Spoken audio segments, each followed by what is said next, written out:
안녕하십니까. 로킴 칼럼. 오늘은 문정권 문파가 망친다. 대통령 사면은 필수다. 국자의 오류 이제는 그만. 이런 내용으로 말씀드리겠습니다. 새해 들어서 청와대와 민주당 움직이는 모양을 보면 이 나라 정권의 주인이 누구인가 하는 의문을 갖게 합니다.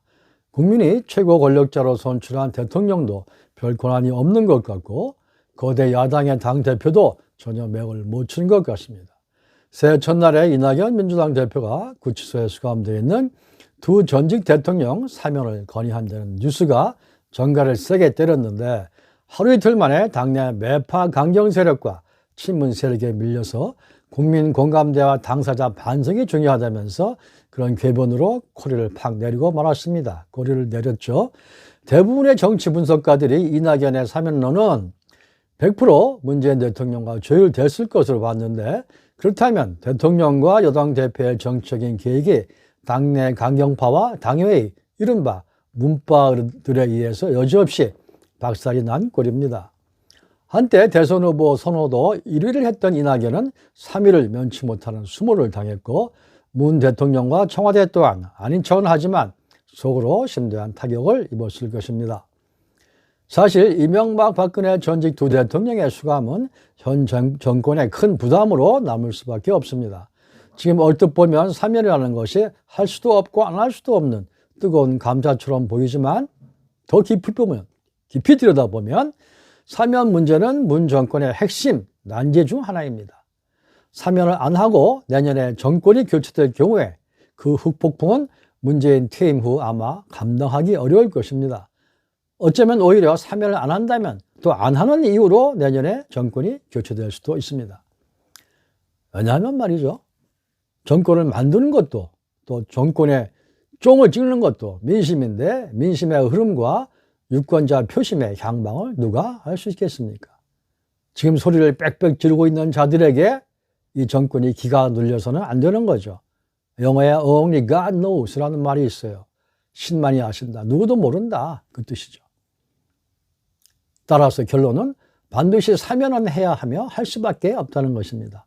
이 사면 정치란 것이 절대로 작은 이슈가 아닙니다. 지금 민주당에서 정청래, 안민석 등 일부 매파 의원들과 또 바깥에 있는 어용 유튜버 이런 사람과 도구들에 의해서 이낙연과 문재인 대통령이 앞으로도 계속 우물쭈물하는 태도를 보인다면 현 정권은 내년 3월에 확실하게 교체가 되고 말 것입니다. 왜냐하면 정권의 심판은 당내 매파들이 하는 것도 아니고 또 친문 지지층이나 이른바 문파 대깨문에 속한 사람들이 하는 것도 아니기 때문입니다. 지난날에 광화문과 부산과 대구, 광주, 대전 전국에서 촛불을 들었던 많은 시민들이 다 친문은 아닙니다.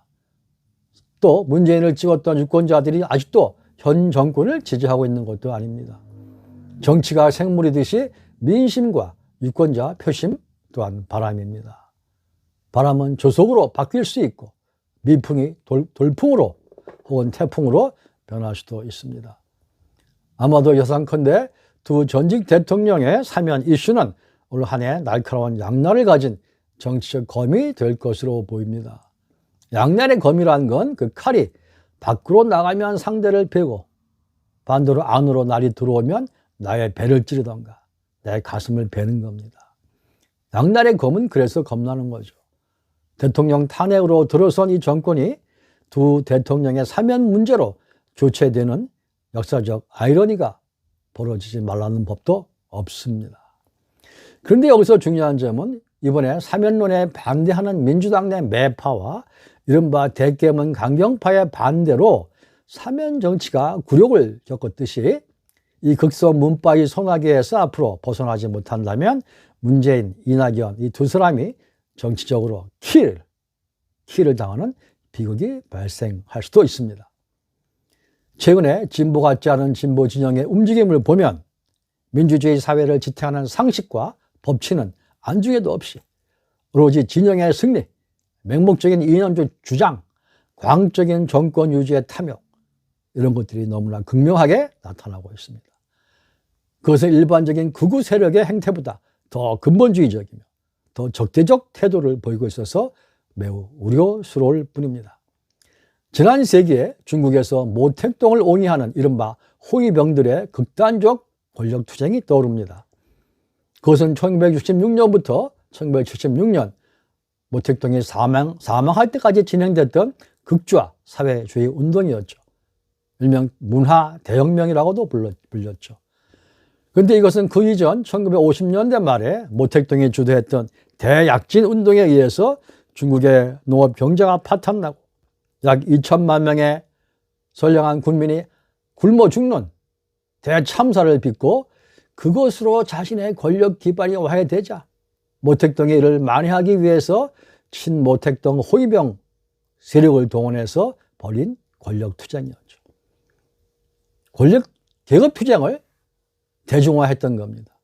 그 당시 대학 교수 등 중국의 대부분 지식인들은 샤팡, 이른바 하방이라는 이름으로 농촌에 끌려가서 똥을 푸기도 했습니다. 전국 도시의 대학들은 모두 문을 닫고 10년간 중국의 암흑기와 대재앙이 초래되고 말았죠. 그리고 10년간의 문화대혁명 결과는 피폐한 경제와 부정, 부패뿐이었습니다. 그것은 결국 모택동의 죽음으로 끝나고 다행히 바로 이어진 등소평의 개혁 개방으로 중국은 간신히 다시 숨통을 트게 되지 않았습니까?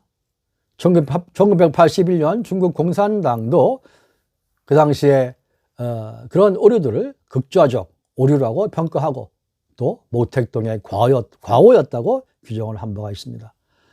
극좌 근본주의 운동이란 이렇게 무섭고 두려운 것입니다. 우리나라에는 그런 어리석고 미련한 일이 벌어지지 않기를 바랍니다. 이른바 문바와 대깨문들의 극렬한 최근의 행태들을 보면서 떠오르는 생각들입니다. 이제 죄는 죄고 용서는 용서입니다. 재판은 재판이고 사면은 사면입니다. 그것은 정치입니다. 사면은 올해 상반기에 청와대와 문재인 대통령이 안 할 수가 없을 겁니다. 상반기가 넘어가면 그 사면 정책 칼이 청와대를 향하게 될 것이기 때문입니다. 한국의 정치적 결론은 결국 화해와 상생과 공생의 정치로 가야 한다는 것입니다. 이 진리에 역행하는 자는 한국에서 정치할 자격이 없다고 봅니다. 정치를 운동꾼이나 혹은 모택동의 홍위병 같은 5천만 국민에 비해서 한 줌도 안 되는 소위 문바들에게 빼앗겨서는 안 될 것입니다. 혹시라도 홍위병 같은 문바 대깨문 세력에 무서워서 그들의 혹은 그들의 환심을 얻기 위해서 무릎을 꿇고 아부하는 자가 있다면 그는 당장 정치의 옷을 벗고 집에 가서 자가격리를 해야 할 것입니다. 그들은 정치판에 나오면 안 됩니다. 자신의 소신과 믿음과 국민을 바라보고 해야 하는 것이 정치 아니겠습니까?